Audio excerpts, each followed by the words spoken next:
Welcome to Butter Legs. We don't always get things right, but we're real good triers. We watch movies and make music inspired by the experience. Fair warning, there are spoilers. We oftentimes talk about mature subjects, and we say dirty words while we're at it. Here we go!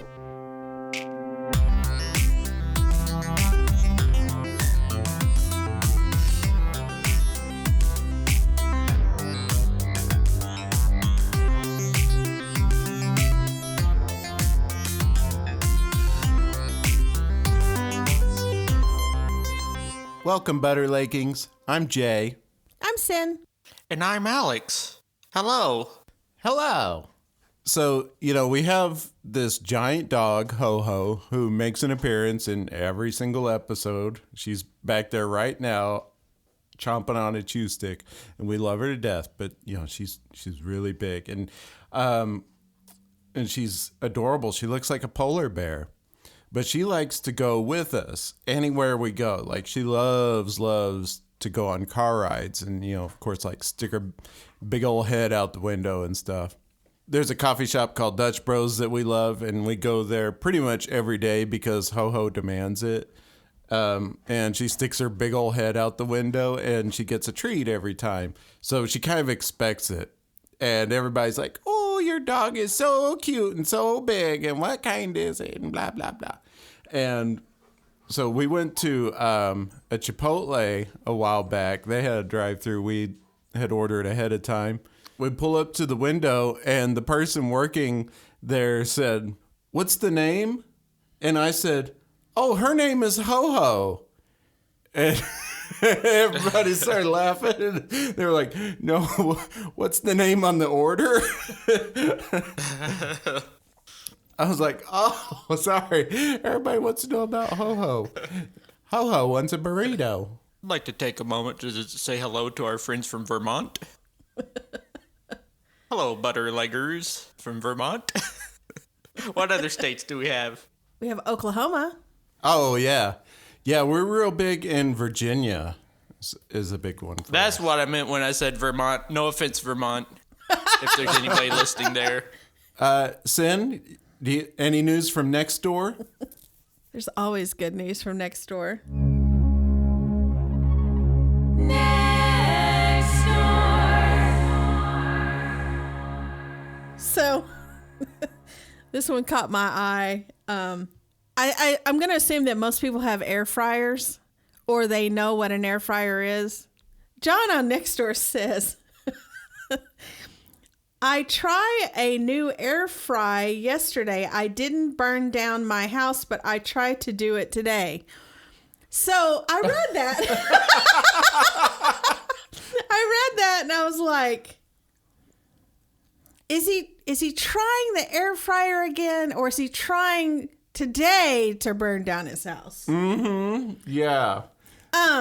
But it gets more interesting because there's a lot of comments to John. Oh. And the first person says, okay, keep trying. Sooner or later, when the circumstances are just right, your house will burn down.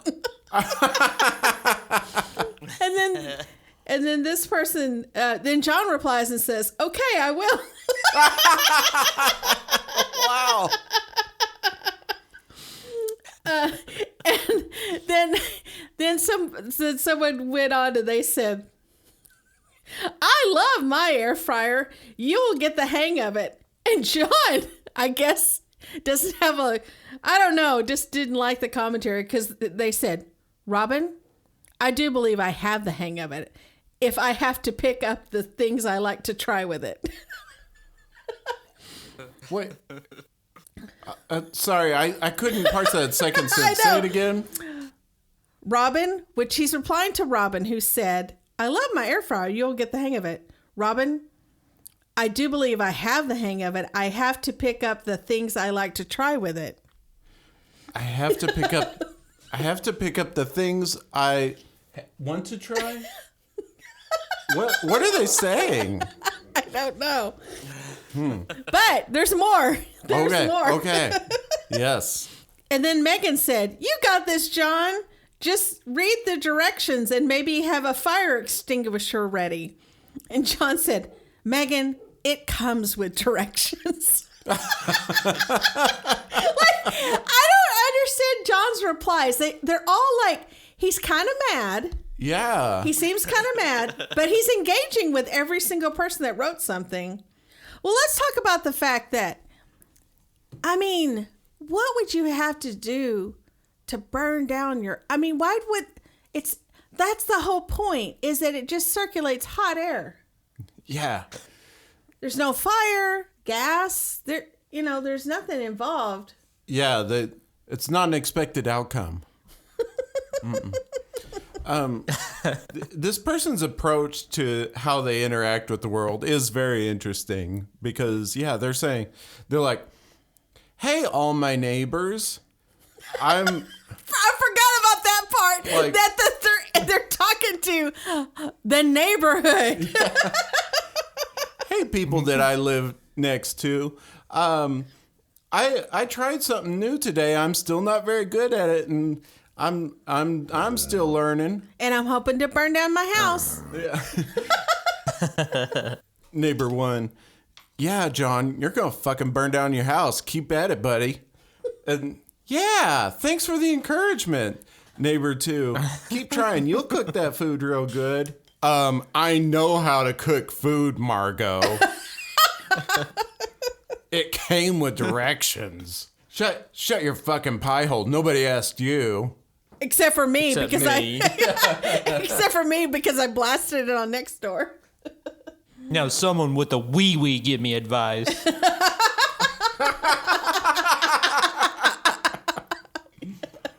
Hold on. Wait a second. That's a good fucking point. 1 second. Yep. So Robin is, I'm not going to say whether they're a man or a woman, but I would say that to John, they may appear as a woman. And then Megan, those two people who is pretty nasty to, but the other person who looks fairly masculine, who told them to keep trying to burn down their house, John was really nice to. Mm-hmm. So I think the wiener had a lot to do with it. Oh man, sorry guys, I'm really tired. I was what's it called? I was power washing today. I did a lot of power washing, and now I'm kind of tired. Well, that's all right. It's very satisfying though. Yeah, I was about to say, tell us about power washing though. You know how like people like to watch those power washing videos? I don't know. Have you ever watched those, Alex? No. Oh, it's just like satisfying to see like someone clean off their deck when it's all green and gross and mossy, and then they power wash it. It's like, it's very satisfying.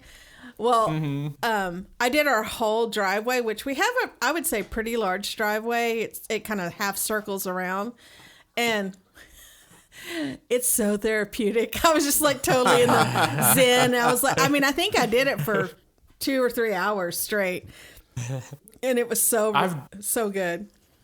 I've drawn with those before. Oh, yeah? Yeah. She was just out there in her little rain boots. I don't think you did any drawings, though. Nope. Just did my sections. Alex, do you draw little animals, or? Yeah. Maybe I might write my name, too. Alex was here. And now he wasn't, because I'm going to clean everything now. Is power washing the opposite of an Etch-a-Sketch? No, actually not. It's the same thing. Yeah, I would say it's actually very similar. It's the same thing. It doesn't involve magnets. That's Well, true. and wait, is an Etch-a-Sketch magnets? I don't think it's magnets. Is it? Yeah, I always thought it was magnets. I definitely think it's I don't think it is. It's a little... Oh, it's not. Yeah. I think it's just that That silver dust? stuff, that dust, it just sticks to the screen. And then underneath, there's just a little pointy thing that knocks them off. It knocks them off the screen. But it's not magnetic. Aluminum powder. Aluminum powder. And aluminum is not magnetic. Aluminium powder. That is one thing that I do. I have such respect for people who can draw really well with an Etch-a-Sketch. I got pretty decent with it during the first part of that pandemic when everybody was home. Oh, yeah? Yeah, I was at the parents, and I got fairly good with it. Oh, making circles is hard though, right? Mm-hmm. You got to get that perfect, like, I'm going to do both these at the same time movement. Somebody's calling on the Thunderphone. Hello? Hello. Hi. Who is this? You don't recognize me by my voice? No, Alex. I mean, no, caller. We don't. I'm your favorite president. Barack Obama? No. You give up? Millard Fillmore? Close. I give up. Taft? Calvin Coolidge. It's old Cal here. Okay. How's everybody doing on this President's Day? I have no idea what Calvin Coolidge sounds like. Butter Leggings. We're recording this on President's Day, Happy obviously. President's Day, President Coolidge. Happy President's Day, butter friends. Coolidge and the gang. Oh. The old cool man is in the house, eh?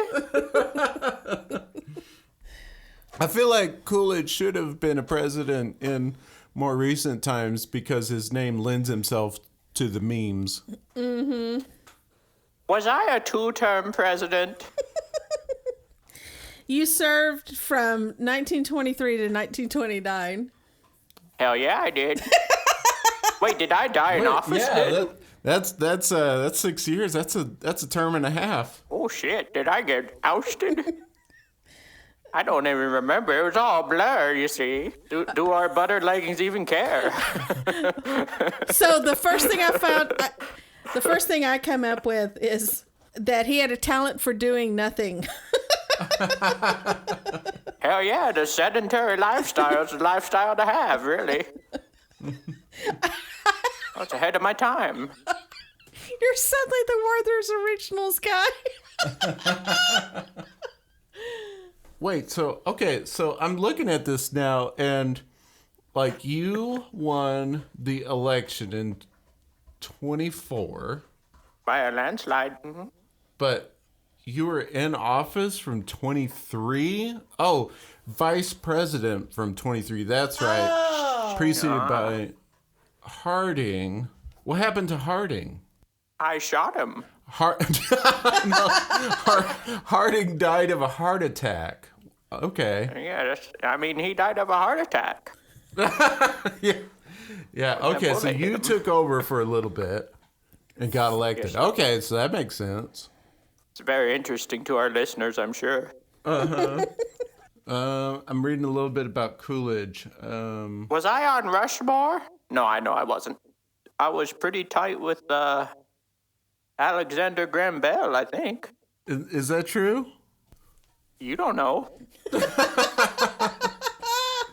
Oh, this is interesting. You had almost universal praise for your stalwart support of racial equality. And strong support for women's suffrage. Woo. Yeah, good job. Way to go. Go Way to go, me. Cal. Yeah. But your administration is partly responsible for the stock market crash of 1929. Ooh, whoops. Uh-oh. Wah, wah, wah, wah. What are you going to do for President's Day today?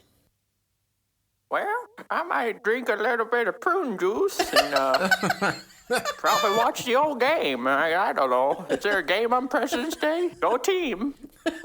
My voice is getting higher. I'm like a little Bane. Your baby Where's Bane. Batman?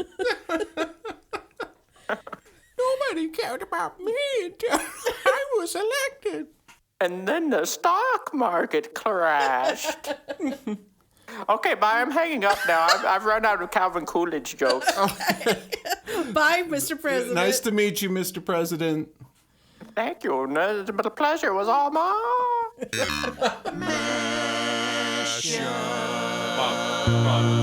Butter legs.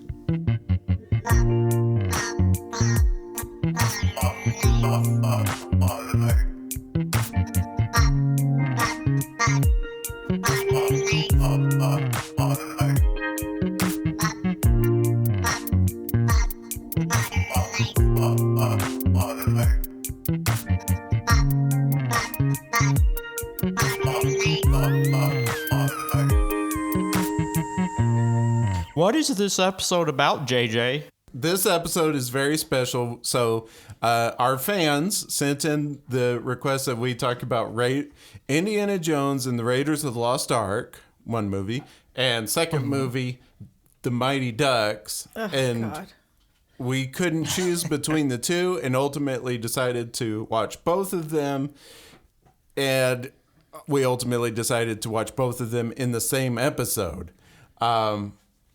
So I think we have figured out a way to do that. Well, okay. We were watching them, and they're like, how in the world are we going to talk about the wondrous work that is Indiana Jones and the Raiders of the Lost Ark and the Mighty Ducks? Like, they're not weighted equally. Right. So we're watching the Mighty Ducks, which, by the way, is pretty terrible.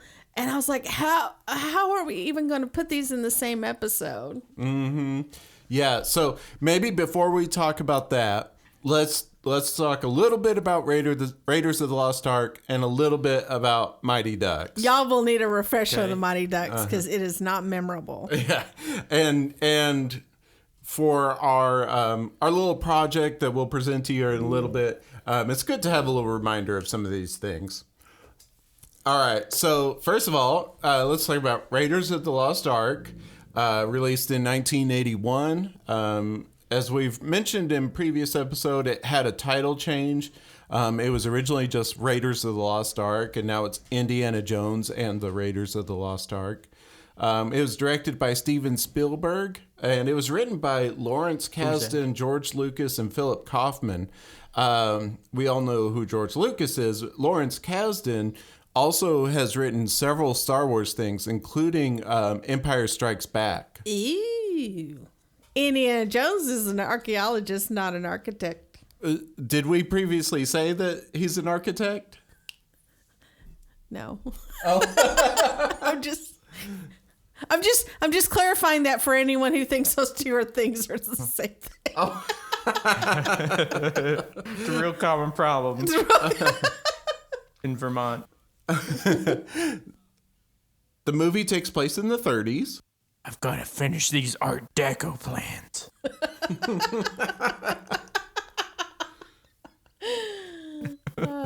Coolidge left me such a mess. He might be silent, but he's deadly. Just ask Harding. So this is a time when, in the world where the Nazis were becoming a real problem. And I want to talk about that real quick because during the movie I was like, isn't it interesting that this whole movie, other than the Nazis trying to get these artifacts, it's not touched on about the Jewish people. And Jay said this is because of when it's taking place. I got a comment about the Jewish people. Okay. That doesn't make me nervous.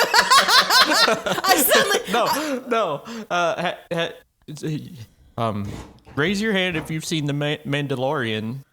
Raising my hand. I have a theory that the Mandalorian is a metaphor for the Jewish people, if you think about it. Oh. Let me begin. Okay. So they're a really super old civilization. So the Mandalorians have, spoiler alert, have experienced a lot of turmoil early on as a people, and a lot of destruction. And then they became a people without a country, much like the Jewish people.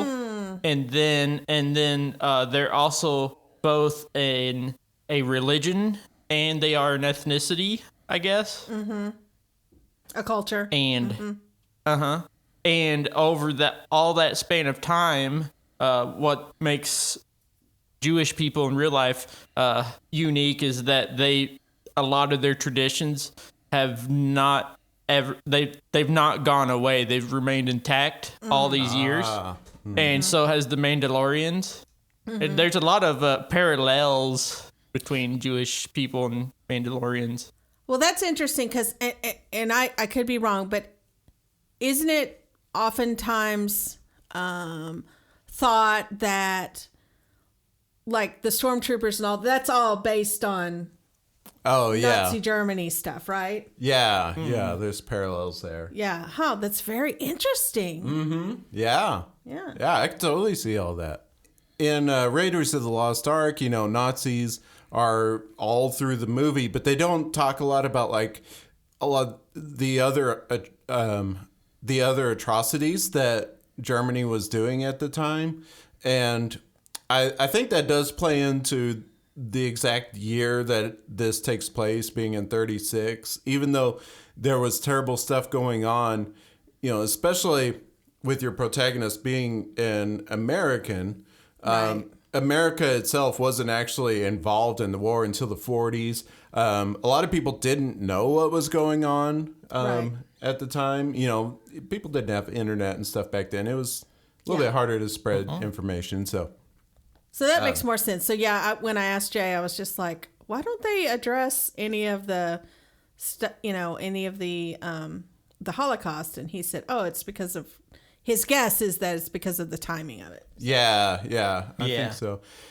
Because I mean, even in Germany, it took a lot of people quite a while before they started to act, even if they had wanted to, because they didn't know. It wasn't exactly something that they advertised to everybody. Yeah. So that makes sense. Also, there's a spider monkey. Yeah, there's a spider monkey throughout much of the movie. Mm-hmm. He died. Yeah, he died. Ugh. Bad dates. Poor little monkey. Bad dates. Somebody poisoned the dates. They were hoping to poison Indiana. And then I remember that. And the awesome scene of the Nazis opening the Ark of the Covenant and it melting their faces off. Yeah, I remember that.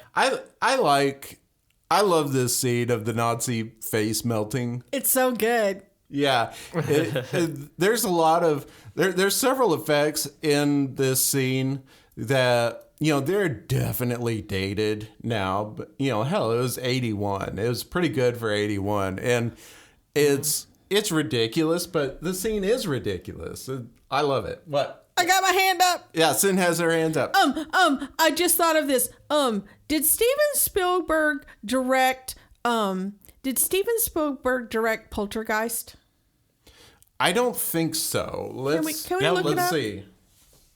No. Written by Steven Spielberg, wrote it but did not direct it. Interesting. The reason why I had my hand up about it is because there are some the poltergeist, when it's super active and crazy in the film, there's these ghosty things that come out of it, and they're drawn or animated the exact same way they are in Raiders.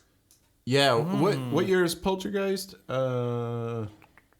82. So yeah, just 1 year apart. I think you're totally right. It's probably the exact same.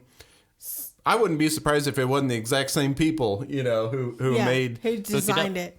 But the design is very similar. Mm-hmm. How it's like kind of ghosty, but then the face emerges out of it. It's like that. Yep. Who made Rudolph? Rankin Bass. Was it Rankin Bass that worked on Indiana Jones? No. I do not think so. At the end of Raiders of the Lost Ark, it's a great scene because they're wheeling the Ark of the Covenant into a big old warehouse and saying, because the people that took it in at the end, once Indiana Jones finds it, they said, we've got the best people working on it, right? Yeah, top men. Oh, yeah, top men working on it. Mm-hmm. I have a theory about this warehouse.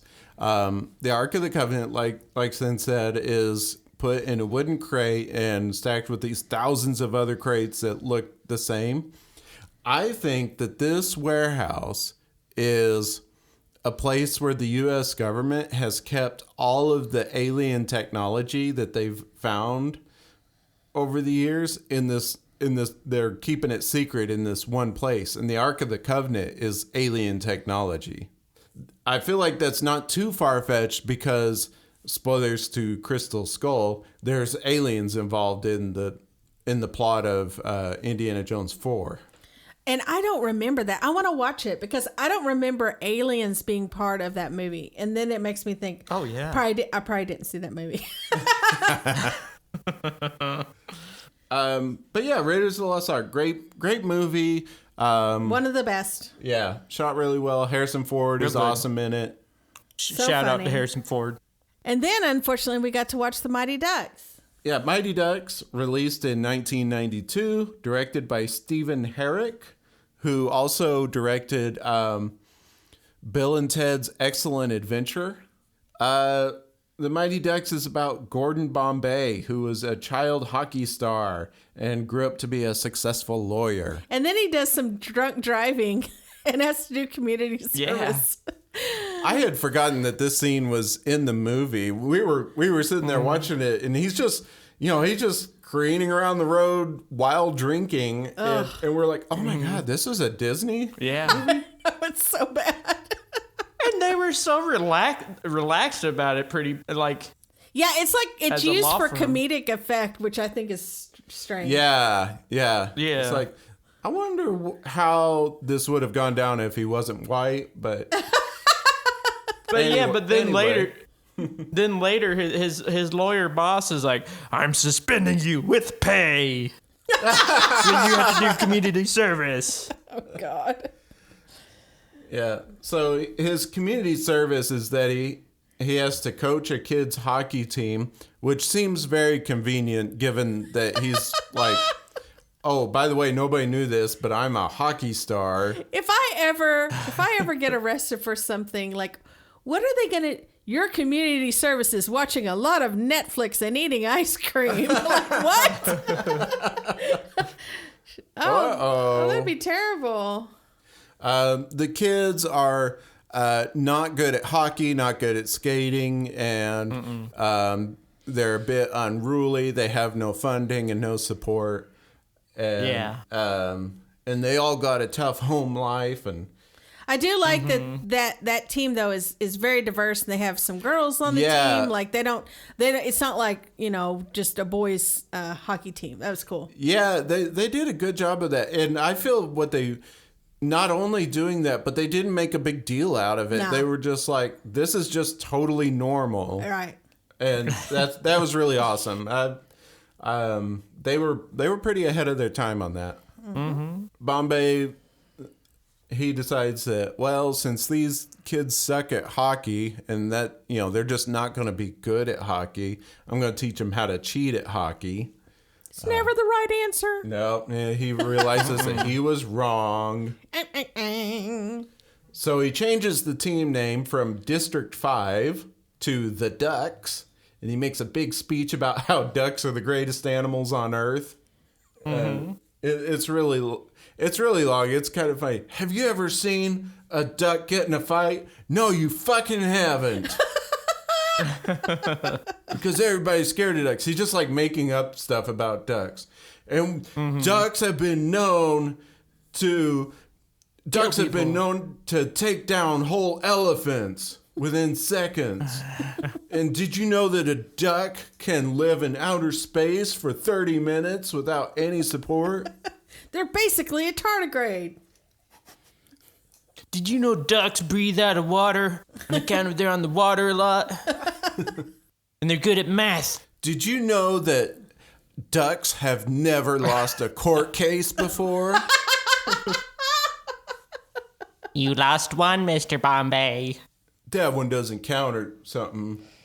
He's like, I scored with the reporter. Oh, yeah. Oh God.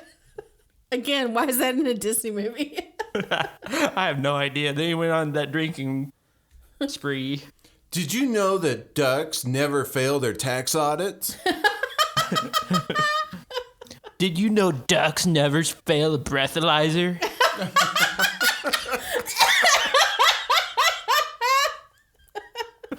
Just last week, I saw some ducks on a roller coaster. Weren't even scared. Ducks don't wear diapers. and they can travel through time. They advised Calvin Coolidge. Then they win the championship puck. Wait, what is it? Hockey. Yeah, they win the championship game once again, conveniently against Gordon's former coach, who was an asshole to Gordon. And then Gordon goes off to try out for the little leagues. No, wait. What's it called? He is pretty little. What's it called? Minor leagues.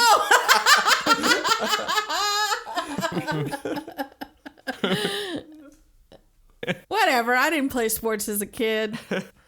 Do good this time in the little leagues as a 30-year-old man. Yeah, so we're watching these movies and we're like, how the hell are we going to talk about these in one episode? And then... Yeah, so it was quite a challenge to bring them together. And we tried to think of some different ideas of some questions that would maybe help us out. And some of those are kind of interesting, like a direct comparison, like which is better? Turns out the answer is pretty easy. So do they sync up? And I seriously thought about watching Raiders of the Lost Ark and Mighty Ducks at the same time. And I was trying to think of like different ways, like maybe just have the audio on one movie going while the other one was muted, or vice versa. Or maybe they're both muted and I play Dark Side of the Moon over both of them to see where anything syncs up. But I think the problem with that is, that being eventually it has to go on this podcast. That's a very visual thing. And we would just be like, that's the only problem with that. That's literally the only problem with that. We would be just that stoner hippie friend telling our Butter Leggings friends this crazy story, and they're just like, okay. Yeah. It seriously would be like, no, really. Whenever Indiana Jones is in the snake pit, like it's totally the same as I had to record it from my phone though, so you'll have to listen that way because it was hard to record both things because I had so many devices going at the same time. So the idea that we eventually landed on, I think, originated first from Alex. What if there was one single movie that was a sequel to both of these original movies at the same time, bringing them both into the same universe? Right. Yeah. Like that time when The Predator and what was the other movie? Alien mashed up and they did a sequel for both of them. Mm-hmm. Yeah, I think they did a couple, right? Yeah, there's a couple of those. Yeah. And so we thought, well, what's the best way to tell this story? So we started up a Google Doc together and we wrote an audio play. Of the sequel. The sequel that is a joint sequel to both movies. So in a previous session, we recorded this audio play for your enjoyment. During the play, we have an intro song. There's a song in the middle of the audio play, and there's a song at the end of the audio play. And the three of us each wrote one of those songs. So Alex made the intro, Sin made the one in the middle, and I made the closing song. All right, so now for your enjoyment, Lion Kick Theater Productions, in association with Butter Legs Inc., presents Mighty Ducks 6, Indiana, Bombay, and the Skaters of the Lost Warehouse, 2353. It's cold inside every day. Look who's skating. It's Bombay!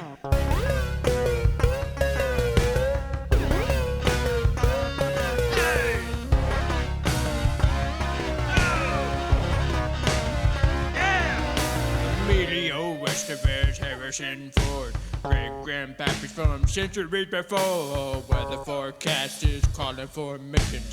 Better try real hard not to get frostbitten. Oh no! real cold. Grab a hockey stick, hit a puck, read some fine print, mighty duck. Indiana Bombay, she's a hockey coach. Indiana Bombay, with a lawyer's code. Indiana Bombay, she got a Willie Monkey. Indiana Bombay, oh shit, it's cold. My hockey stick's real sweet. Thick socks on my feet, yeah.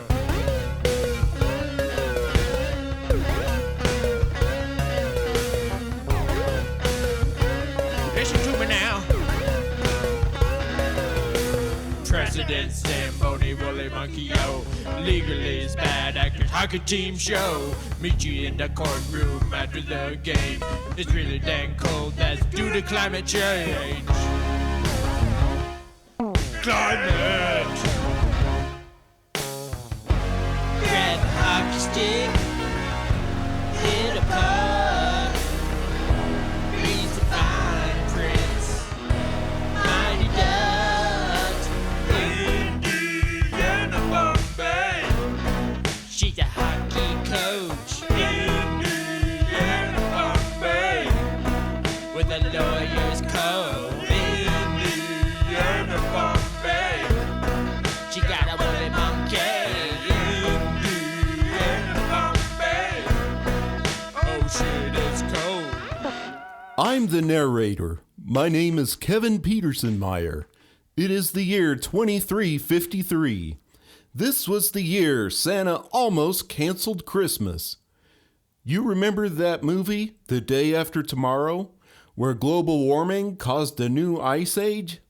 It's totally like that. The world is a frozen tundra, and the ground is awfully slick. We see the lone Indiana Bombay skating across the ice. Indiana Bombay is my hockey coach. As she skates, she gazes fondly at a picture of her great-great-grandfathers, Gordon Bombay and Indiana Jones. My name is Indiana Bombay, and I'm skating across the ice. She is joined by her best friend, a woolly monkey. You see, spider monkeys are still a thing in the year 2353. They've already evolved to have long hair like a woolly mammoth. He also wears a cute little hat and has a winter vest on. Oh, hell, inane monkey friend. Don't go into that cavernous tunnel. We got hockey practice. The drug-free ragtag kids are starting to depend on us for the big playoffs championship. But Woolly Monkey did go in the cavernous tunnel. Monkey! Oh, I guess I'll just follow you in. You know, I don't think anyone has noticed this entrance before you ran in. Holy smokes! This tunnel has a lot of reverb. Indiana followed Woolly Monkey in deeper. Nobody was worried about how this tunnel even formed. It was inconsequential information, and also probably boring. Eventually, they arrived at a building that had been preserved in the ice and snow. Wow, this place looks pretty old, Monkey. I'd guess about 450 years. Let's see if we can open this door. Indiana had just opened the doors to an enormous warehouse.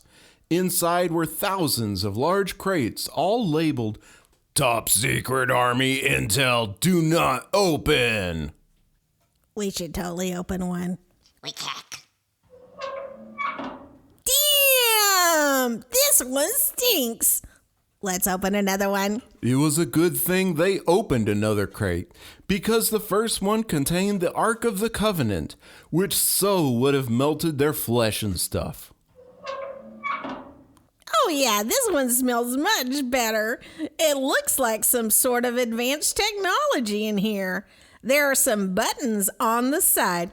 I'ma push a button. At this time, Woolly Monkey thought to himself. She gonna lose a finger. The device inside lit up and a touchscreen became active. Look at this monkey. This screen has a language I've never seen before. It looks like something from Star Wars, which was created by George Lucas. He was undoubtedly the greatest storyteller ever. Indiana was not far off with that Star Wars guess. This was indeed alien technology. Meanwhile, in orbit around Earth, a being from the planet Proxima b was in his spaceship. Holy shit, do I love scanning the Earth. Our people lost so much technology on this planet, we were going to use it to take over the Earth. If anyone happens to power it on, my scanners will pick it up. My name is Deborah, and I'm talking to myself. It's actually happening. Someone powered something on. Fuck yeah. My name is Deborah. The scanner will give me the vicinity where the technology is, but not the exact location. It will be especially difficult to pinpoint if it's in an underground warehouse, only accessible by a small ice tunnel or something like that. Deborah flew his spaceship quickly to the general area. Meanwhile, Indiana and Monkey realized that they were late for hockey practice. They left the tunnel and were on their way to the practice space. I've landed now, and I need to search the area on foot. This will take months. Indiana and Woolly Monkey happened to be walking close to where Deborah was. Woolly Monkey, I can't wait to go back to where we found that technology. I'm sure it was alien. But right now, we need to get to hockey practice. Those very sober kids are counting on our leadership. I think we should keep the warehouse location a secret for now. We got. You're right. Unless we felt we could trust someone due to a strong friendship bond and an admiration of their commitment to the game of hockey. How fortunate for me. They could take me directly there. All I need to do is befriend them and master this undoubtedly primitive game. Finally, Indiana and Woolly Monkey made it to their practicing space. Yay! We reached our practicing space.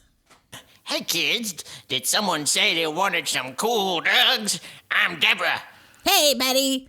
This is a drug-free dare program zone, and all of these youths find that drugs have no place in society. Oh, you must have misheard me. I was just asking, is this where the hockey tryouts are? Oh, yeah. Tryouts were a week and a half ago. Oh, well, I can really slap the old puck now, let me tell you. Yes, Deborah truly could slap the old puck. See, fire, am I right? We got? How the hell am I so good at hockey? Holy cow. I think we're starting to be friends. What would really cement our dearest bond is a sweet montage. And just at that moment, a sweet montage illustrated a budding friendship between Deborah and the gang. We didn't know when we had no clue. We go together like a no pair of shoes. You're from Roswell, I'm from the stars. Like Luigi and Mario, we're the best of friends like Bert and Ernie. Eggs and bacon, macaroni and cheese. You're here for me, I'm here for you. Like tacos and Tuesdays, Han Solo and Luke.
Deborah, you and I have become such great friends over the past 40 minutes. Come with me. I want to show you something I found earlier. Yes, Earth will soon be mine. What? I'm known for my behind. You're such a ham, Deborah. Okay, we've arrived. What the hell is this? It's a really cool rock I found earlier. Oh, wow. Anything else that you've found recently by chance? Oh, yeah, the underground warehouse. Indiana and Woolly Monkey led Deborah back to the warehouse. Indiana opened the crate. Stinks, right? Oh shit, it's putrid. This is what was so damn interesting. Oh, yeah, Woolly Monkey. The other crate with the thingamabobber in it. I think this is just the one with the Ark of the Covenant. Okay, good. I'm not really sure this Ark thing is one of ours. One of yours? I mean, it belongs in a museum. Let us move on to the next crate. Oh, goody. Are you whispering, oh, goody, goody, goody? Yeah, I'm just excited, bruh. OMG, did you get a boner? No. Hey, you think there are any drugs in any of these crates? But Deborah totally had a boner. Indiana moved on and opened the next crate. Indiana and Deborah peered inside at the alien technology. Yep, that's the good stuff. My name is Deborah. Shut the hell up, monkey. Time to take over the Earth. What? That's right, bitches. Just gonna get the furniture dolly and move this puppy on out of here to my spaceship to activate it entirely. What? I'm an alien and I can use this technology to claim Earth. Not haunted! Now sensing true danger, Indiana pulled out a giant, very strangely not futuristic walkie-talkie. Mighty Ducks, do you copy? Over. Quack, Mama Duck. We've got ourselves a level 6, cold bad dates. Meanwhile, Deborah struggled with the furniture dolly. This is worse than my last shopping cart at Target. Dadgummit, gotta oil the wheels on this thing. Where's my oil? Right next to my fist. Ow, don't hit people. First of all, I don't think you're people, right? Wait, is the definition of people specific to human beings, or does it mean like any being that can like converse and be a part of society or something? By that definition, though, a human being who doesn't play a part in society is no longer people. Oh yeah, so it must be species related. Okay, so what if we have the equivalent of my species walking around in a society? What is my word that means people? I guess humans have never needed to express that idea before. Right, that makes sense. Wait, shouldn't you have a word for that?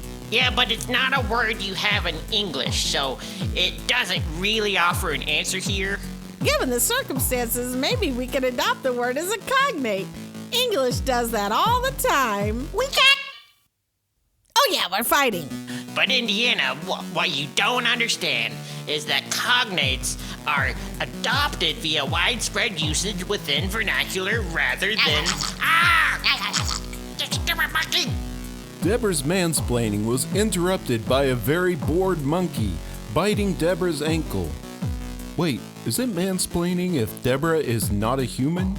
Quack, quack, quack, quack, quack, quack. I'm the little kid. Quack, quack. Drug free. Kids, just in time. You've inexplicably found us. Now flock his alien ass. Flying V formation. My name is Deborah and I'll see you all in hell. And we'll see you in court. We now see everyone in a courtroom. Deborah is the defendant and currently on the stand. The drug-free kids are the jury. Woolly Monkey is the bailiff, and he has a little powdered wig on. Indiana is the prosecuting attorney, just like her ancestor, Gordon Bombay. She has never lost a case before. I'm the judge, and I've been the narrator the whole time. I'm Kevin Peterson-Meyer, remember? and I'm talking out loud right now. Of what does the defendant, Deborah, stand accused? Your Honor, yes, Your Honor. The defendant stands accused of first-degree trespassing, intentions to sell illegal substances, attempted domination of Earth, and parking in a no-parking zone. Drugs and parking, huh? And how does the defendant plea? Not guilty. Well, maybe guilty to the parking thing. My spacecraft is clearly in a loading zone. And I understand you will be representing yourself for this case? Yes, Your Excellency. I will be representing myself. My name is Deborah. Very well. Will the prosecuting attorney hockey coach, Indiana Bombay, please begin her cross-examination and get this case rolling? Thank you, Your Honor. I would like to call to the stand Deborah. This is all horseshit. We duck. There will be none of that in Judge Peterson Meyer's courtroom, mister. Yes, Your Honor. Sorry, Your Honor. Deborah, is it true that you were trying to move that alien tech out of the warehouse with a furniture dolly? Yeah, it's my stuff. And were you intending to take over the Earth? I don't know. Oh, come on. Maybe. Listen, I'm the only person who can use that stuff in there. It's no use to humans. You're of no use to humans. We duck. Did you and Woolly Monkey just high-five? That's disorderly. I fucking hate all this. Woolly Monkey, will you please bring order to the defendant? We duck. We duck. We duck. We duck. We duck. We duck. We duck. Yes, sir. Indiana, do you have any more questions for the defendant? None, Your Honor. Very well. Deborah, do you have any more testimony or statements or other courtroom thingies? I'll have you know that the duck is one of the most noble, agile, and intelligent creatures of the animal kingdom. They don't have teeth, but neither do hockey players. Have you guys ever seen a flock of ducks flying in perfect formation? It's beautiful. Pretty awesome the way they all stick together. Ducks never say die. Ever seen a duck fight? No way. Why? Because the other animals are afraid. They know that if they mess around with one duck, they gotta deal with the whole flock. I'm proud to be a duck, and I'd be proud to fly with any of you. So how about it? Who's a duck? Was that from something? It was the Pledge of Allegiance on my home planet. Yes. All right then. Jury, how do you find the defendant? We, the jury, find the defendant guilty, Your Honor. Well, meeting adjourned.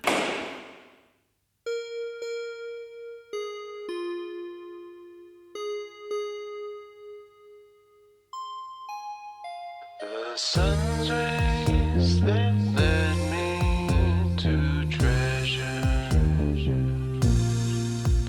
are also what guided you.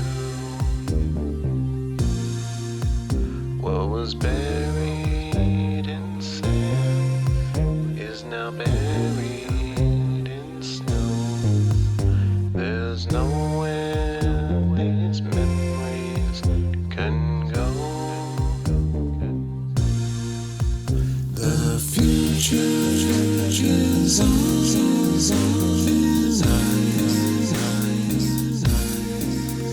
but everything will be just spread your wings and fly. Be here by your side. The future is something nice.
Alex, I kind of want to talk about your song. I love the synth that you chose for it. Thank you. It's almost like detuned a little bit, but I think it sounds really fun for the parody. Oh man, I love that sound. It sounds so good. Yeah.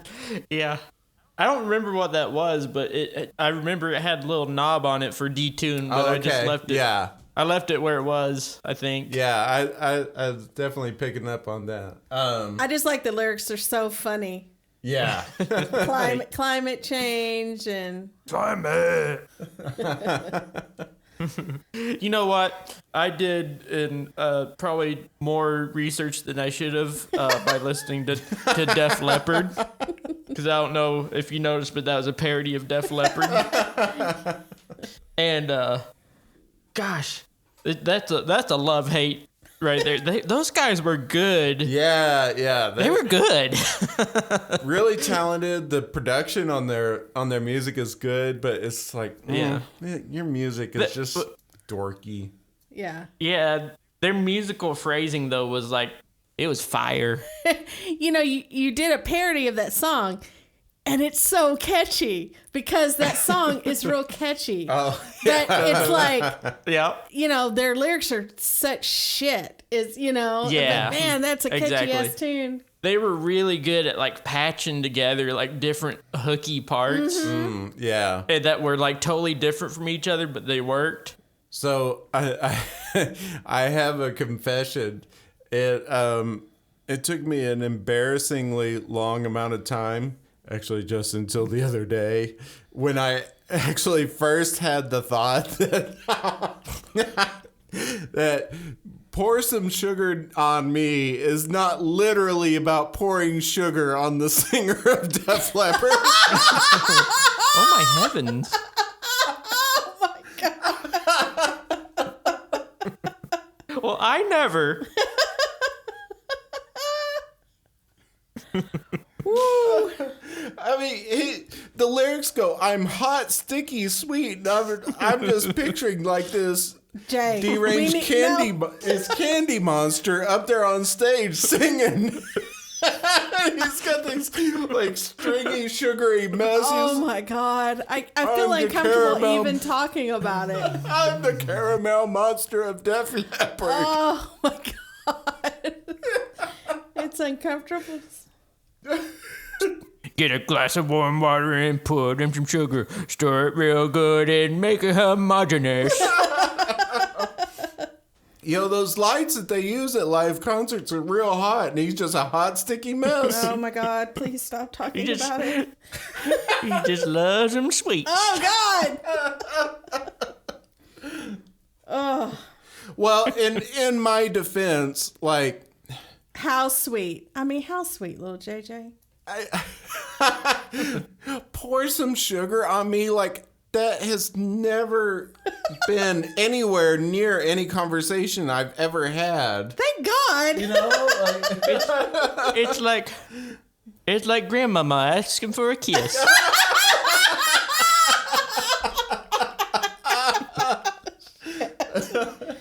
Oh my God. sweet little Alex. I'm a hot, sticky mess. Pour some sugar on me. Pour some sugar on Grandmama. A cup of sugar, to be exact. I wish more of that song's lyrics were about the exact measurements of the recipe. And a teaspoon of cinnamon. Lemon juice really brings out the flavor. Maybe that could be a challenge later. We'll bring back that song and do a new parody. And Sin, I really like how the character of Indiana Bombay kind of moves in and out of like there's parts where it's like, oh, that's like Marvelous Misadventures of Flapjack or maybe SpongeBob. And then other parts it's like The Wicked Witch of the West. Wicked Witch of the West. There's another part where it sounds like the teacher who introduced the choir at Philip Browning's 4th grade choir concert. Let's just say that I will never be a voice actor when I grow up. Because the character of Indiana Bombay is supposed to be like this tough female lawyer, hockey coach, and she gets in the courtroom. She's like, Yes, Your Honor. With the parking violation. and I love it. Don't get me wrong. I love it. It was great. Cracked me It's up. such a good character. So the other thing is I wanted to talk about your song a little bit. You had the job of, you knew it was going to be a montage. So I knew it was going to be a montage, and like, I'll say that the lyrics ended up not probably being montagey, but I knew I wanted it to have that like 80s like do do do do do do sound to it. Mm-hmm. Yeah, those funny drums. Yeah, because the montages, the montages I pictured were like specifically what kept coming into my head was Breaking 2 Electric Boogaloo, their montage. Oh, I haven't seen it, so I don't. It's like they're getting ready to do the big show to raise the money for the community center. That's what I kept thinking of. I was envisioning like part of the montage of them at the playground pushing Woolly Monkey in a swing set. Yeah, that's good. That's really good. Yeah, and for the lyrics, I was like, oh, they're just these quirky friends, but they go so well together. And that's when I started writing lyrics about like macaroni and cheese. We could almost do a little bit of dialogue over the solo of that song. Only let's not do it now because we're done. Mm-hmm. Pass me the chocolate milk, buddy. Yeah, you can do it. You got pizza bagels? Yeah. My favorite color's blue too. You could just put these over later, JJ. I know you have time. Yeah. I know it's real easy. I like your song, JJ. Oh, thank you. Like, as you've acknowledged, it's not a comedic song, but I thought it was a really good song. I really Thank liked you. it. Yeah. Mm-hmm. My first inspiration for it, I was doing the dishes. You better. And the line of "the future is on thin ice" popped into my head, but it was originally I was picturing. I almost said picturing. I was picturing like this 80s mullety haired white guy with like his shirt tucked into some jeans, and he's standing on a like a rock near the ocean, and there's wind, and he's there's like more vocal layers, and he's like, "The future is on." Yeah. But as it went along, it went in a different direction, and I couldn't quite do the vocals right because you need to be like really high pitched to make that work. I thought it was interesting that we all kind of had, I think we generally have kind of a more electronic sound because, just because we're like how the DAWs work and all that stuff. But we all have, Alex and me and JJ both all have like acoustic or like not acoustic. They're called real instruments. We all have real Guitars. instruments. Yeah. But we didn't go that like we all kind of took this kind of digital approach to it. So they kind of all work, I think. Yeah. I think it fit with the project, because Indiana Jones actually came out in the 80s, the early 80s, and then Mighty Ducks, while it didn't come out in the 80s, it had that early 90s, like we're still kind of stuck in the 80s in some parts. Definitely. And so we kind of had these bookends of 80s media to draw our inspiration from. So, and we're talking about aliens. And and also aliens. Yeah. I will say, though, that this is one of the few songs where I actually played a real guitar solo on it. Now, Alex, did you play banjo in your song and then digitize it? No. Oh, okay. That's weird. Because I swear I hear banjo in there. The doinky guitar? Yeah. That was just my electric guitar going straight into my mixer. Oh, yeah. That's cool. I think it sounds really dinky and funny when I do that. It sounded cool. I didn't play any instruments. What are we watching next? Are we done with our series? We're done with our series. So next we have to decide what we're going to do next. So we've done 2 Choosing the Movies episodes. So next should be Choosing the Movies Part 3. Mm-hmm. I had a lot of fun doing this episode. Me too. This was a lot of fun.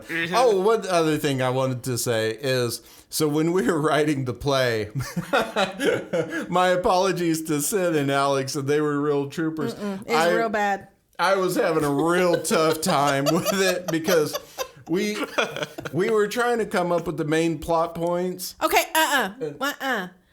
So we're writing the sequel to The Mighty Ducks and the Raiders of the Lost Ark as a sequel. And Jay's having a hard time of what would be more realistic.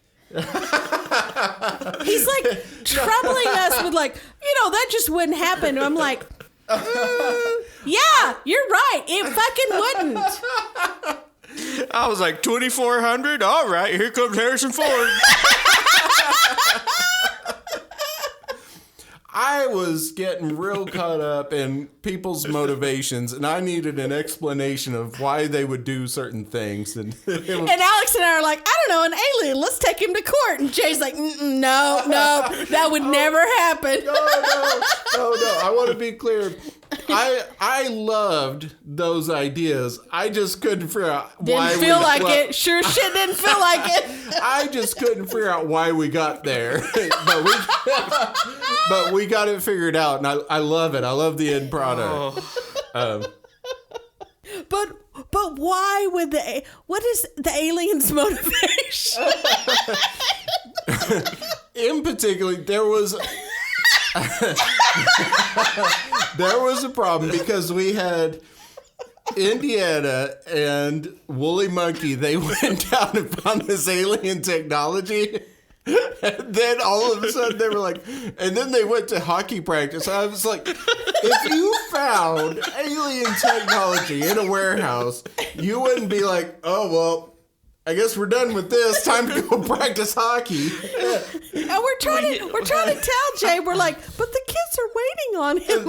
And they're like, it'd be really funny if the alien does like tryouts for hockey. And I was like, why would the alien be doing tryouts? And it all makes sense now. Yeah, we figured it all out. But I think at one point, Michelle, you had a bar scene and head trauma involved. That's right. There was a point where the plot had a concussion and like the friendship was going to develop over months. It's because you were having trouble and you're like, why would she not remember that they had discovered the alien technology? I was like, okay, what about this? Oh my gosh. It's like, they're in a bar. And she falls and trips and knocks her head and has amnesia for months and becomes friends.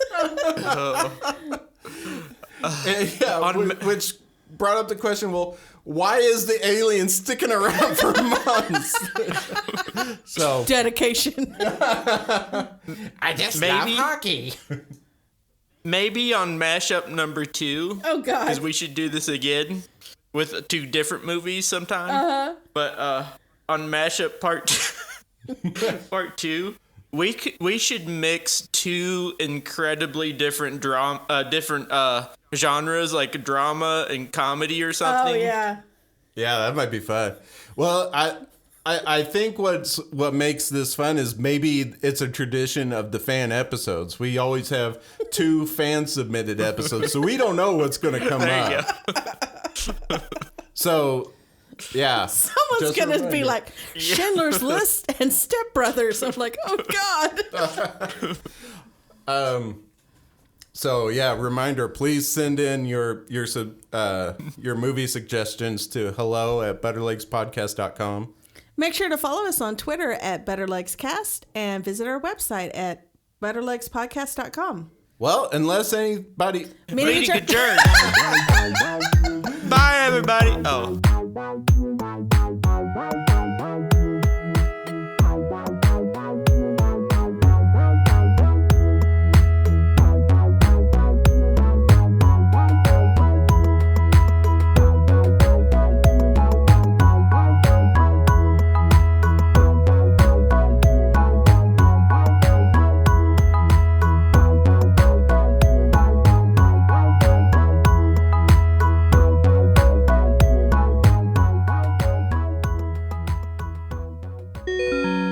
As she skates, she gazes fondly at a picture of her great-great-grandfathers, Michael Bombay and Indiana Jones.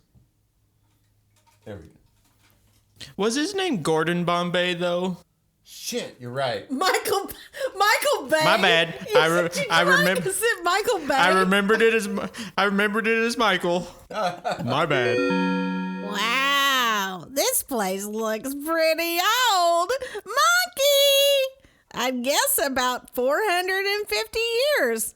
Let's see if we can open this door. I think we should leave it, but I think the intention was, wow, this place looks pretty old, Monkey. What did I say? Monkey! Monkey, like you're calling him more. Hold on. Let me do it again.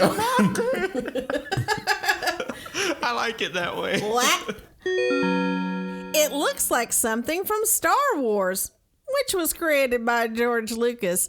He was undoubtedly the greatest storyteller ever told. Wait. I'll have you know that the duck is one of the most nobile, agile, and intelligent creatures of the animal kingdom. So That's really good. I might leave it because it's really funny, but say the first sentence again because you said nobile. Oh, Shit, yeah, I mixed like that. noble and agile. Yeah, no violent Okay. match. Let me say it another fucked up way. I'll have you know that the duck is one of the most noble and Never mind. I like that. I like that.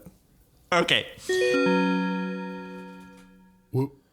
Was that from something? All right then. Jury. Are you turning into Bullwinkle? A little bit. Hey, Rocky.